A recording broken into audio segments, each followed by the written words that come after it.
በልጅነቱ የጦርነት እሳት ቤቱን ነጥቆት አያቱ በአይኑ ፊት ተገለው ከባድ ስደትን አስተናግዶ በአካላዊ ቁመናው ማነስ ምክንያት እግር ኳስ መጫወት አትችልም ተብሎ ወርቅ የተደረገ አንድ ትንሽ ልጅ ዛሬ የዓለምን እግር ኳስ አሸንፎ ከሜሲና ሮናልዶ ተጽዕኖ ሰባሪ በመሆን የባላንዶር ሽልማት ባለቤት ሆኗል። ታዲያ የቁንጮች ቁንጮ የሆነው የሉካ ሞድሪች አስገራሚ ሕይወት ጉዞ እንዴት ከከባድ ተጀምሮ እስከ የክሮኤሺያና የሪያል ማድሪድ ታላቅ አፈ ታሪክነት እንደቀጠለ እነሆ በአሜን ስፖርት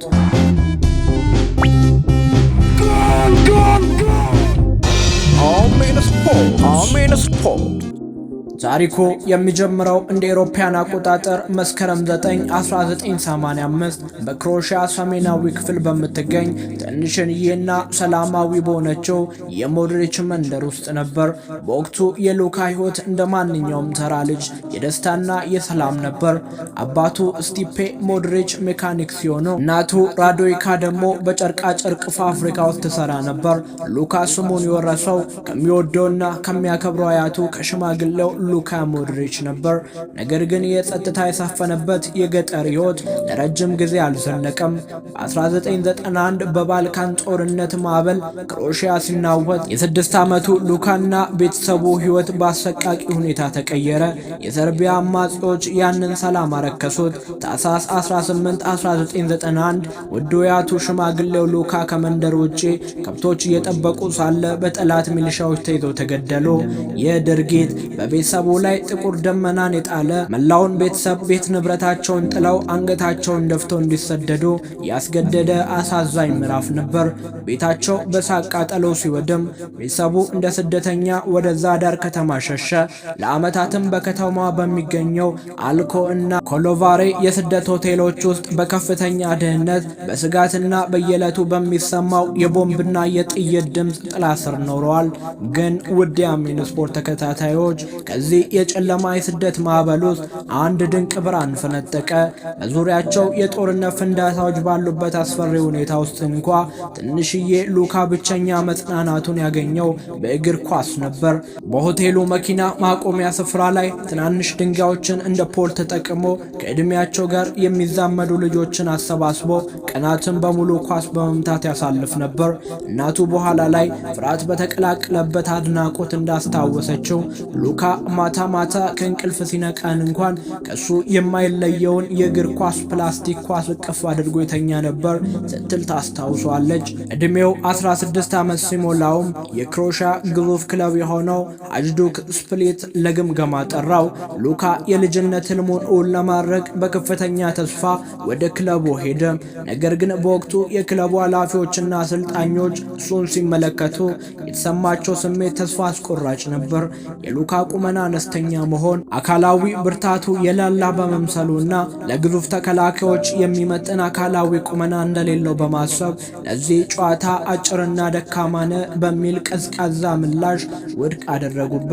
ለአንድ ታዳጊ ይህ ውድቀት ትልቅ የአእምሮ ጉዳት ነበር። መውደቁ ግን ተስፋ እንዲቆርጥ አላደረገውም። ይልቁንም በውስጡ የነደደውን የማረጋገጥ ፍላጎት በእጥፍ እንዲጨምር አደረገው። በ2002 የክሮኤሺያ ሌላኛው ታላቅ ክለብ ዳይናሞ ዛግሬብ የሉካን እውነተኛ አቅም ተረድቶ በወጣቶች ማሰልጠኛቸው አቀፈው።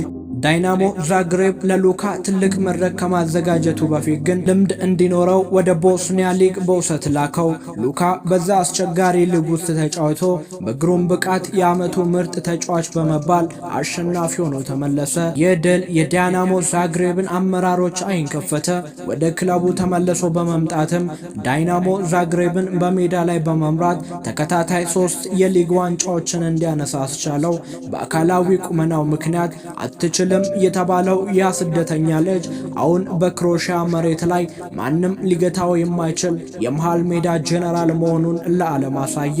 በዳይናሞ ዛግሬብ ያሳየው ድንቅ ብቃት የአውሮፓ ታላላቅ ክለቦች አይን ውስጥ እንዲገባ አደረገው። እንደ አውሮፓውያን አቆጣጠር በ2008ም ቶተናም ሆትስፐር በዝውውር ዋጋ አመጣጥ ታሪኩ ከፍተኛውን ክፍያ ከፍሎ ሉካን ወደ ፕሪሚየር ሊግ አመጣው። በእንግሊዝ ቆይታው በመሃል ሜዳ ላይ ባለው ድንቅ የማየት ችሎታ ኳስ የማቀበል ጥበብና ጨዋታን የማረጋጋት ብቃት የሊጉ አንደኛ መሃል ሜዳ ተጫዋች መሆን ቻለ። የሱ ድንቅ ብቃት በወቅቱ የአውሮፓን ግዙፍ ክለብ የነበረውን የሪያል ማድሪድ ትኩረት ሳበው። በኦገስት 2012 በ30 ሚሊዮን ዩሮ ወደ ሳንቲያጎ በርናቦ ተዘዋወረ። ነገር ግን መጀመሪያ ላይ ነገሮች ቀላል አልነበሩም። የስፔኑ የስፖርት መጽሔት ማርካ የደጋፊዎችን ድምፅ መሰረት በማድረግ ሉካን የሲዝኑ መጥፎ ዝውውር ብሎ ሰየመው። ነገር ግን ሉካ በሰጠው አስተያየት እኔ ማንም የሚለውን ሳይሆን በራሴ ያምናለሁ በማለት ከባድ ስራውን ቀጠለ። ከተቺዎች ድምፅ ጀርባ ሉካ ሞድሪች በጸጥታ ታሪክን መጻፍ ጀመረ። ከሪያል ማድሪድ ጋር የማይታመን ስኬት አስመዘገበ። 6 የዩፋ ቻምፒዮንስ ሊግ ዋንጫዎችን በማንሳት በእግር ኳስ ታሪኩ ከፍተኛ ክብር ካላቸው ተጫዋቾች አንዱ ሆነ። በሜዳ ላይ ያለው መረጋጋትና ኳስን ያለማቋረጥ የማቀበል አቅሙ የሪያል ማድሪድን ማዕከል የማይበገር ኃይል አደረገው። በዓለም አቀፍ ደረጃም የክሮኤሺያ ብሔራዊ ቡድንን ይዞ የሰራው ተአምር በታሪክ የሚዘከር ነው። እንደ አውሮፓውያን አቆጣጠር በ2018 የሩሲያ ዓለም ዋንጫ ላይም ብቻውን ማለት ይቻላል ክሮኤሺያን እስከ ፍጻሜ በመምራት የዓለም አድናቆትን አተረፈ። ዋንጫውንም ባያገኝም በውድድሩ ያሳየው አስደናቂ ብቃት የዓለም ዋንጫ ወርቃማ ኳስ ጎልደን ቦል አሸናፊ ያደረገው። ይህም ብቻ አይደለም። በዚሁ ዓመት 2018 ለ10 ዓመታት ሙሉ የእግር ኳስ ዓለምን ተቆጣጥረውት የነበሩትን ሊዮኔል ሜሲና ክርስቲያኖ ሮናልዶን የበላይነት በመትበር የዓመቱ ምርጥ ተጫዋች ለሆነው ታላቁ የባላን ዶር ሽልማት የበቃ የመጀመሪያው ክሮኤሺያዊ ሆነም። እድሜው እየገፋ ሲሄድ በዘመናዊ እግር ኳስ ውስጥ አብዛኞቹ ተጫዋቾች ጡረታን በሚመርጡበት ወይም ብቃታቸው በሚቀንስበት ወቅት ሉካ ሞድሪች ግን ከወይን ጠጅ ጋር እየተሻሻለ መጣ። በሪያል ማድሪድ እና በክሮኤሺያ ብሔራዊ ቡድን ውስጥ የእሱ ሚና ከጊዜ ወደ ጊዜ እየጠነከረ እንጂ እየላላ አልሄደም። በዕድሜ መገባደጃው ላይ ሆኖ እንኳ በሜዳ ላይ የሚያሳየው የአካል ብቃት፣ የእይታ ጥበብና ኳስን የማንበብ ችሎታ ወጣቶችን የሚያሳፍር ነበር። የእግር ኳስ ተንታኞች ሁል ጊዜ አንድን ተጫዋች ሲመዝኑ በግንባር ቀደምትነት ከሚጠቅሱባቸው መመዘኛዎች አንዱ አካላዊ ግዙፍነት ነው። ነገር ግን ሉካ ሞድሪች ይህንን የተለመደ አስተሳሰብ ሙሉ በሙሉ ቀለበሰው።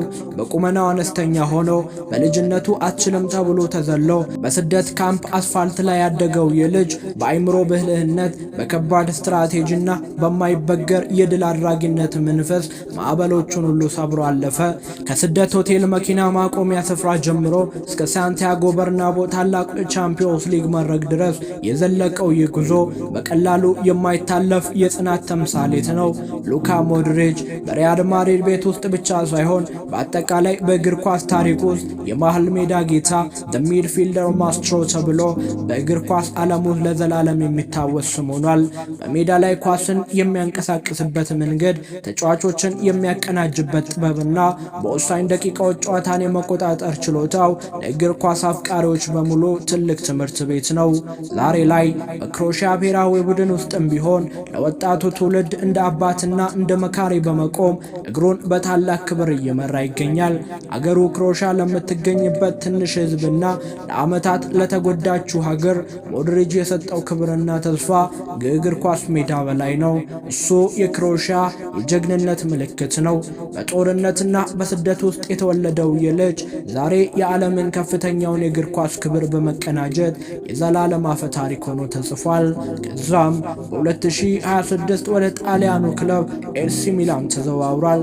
ውድ የአሜን ስፖርት ተከታታዮች የሉካ ሞድሪች ታሪክ በዚሁ አያበቃም። ምክንያቱም እርሱ በ40 ዓመቱም እንኳ አሁንም ታሪክ መስራቱን ይቀጥላል። እስከ መጨረሻው አብራችሁን ስለቆያችሁ እናመሰግናለን። ቸር ሰንብቱ።